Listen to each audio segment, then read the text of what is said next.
তাকায় তাকায় দেখি তুই করিস কি, কি করিস শুধু আমি দেখতে থাকি আর চিৎকার দিতে থাকি, মান গাররাকা বিরাব্বিকাল কারীম, আমার মতো দয়ালু রব থেকে তোকে দূরে সরাইলো তো সরাইলো কে? আবার এটাও বলেন কুতিলাল ইনসানু মা আকফারা, ও মানুষ, সৃষ্টির ভিতরে তোরে শ্রেষ্ঠত্ব দিলাম, তুই অকৃতজ্ঞ হস্ত হস কি কইরা?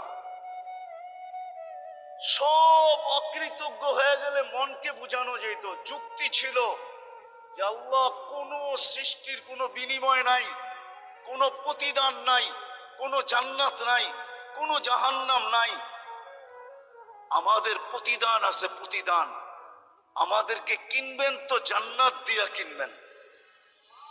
আল্লাহ ঘোষণা দিছে আমি জান্নাত দিয়ে কিনবো, কাগজ দিয়ে না।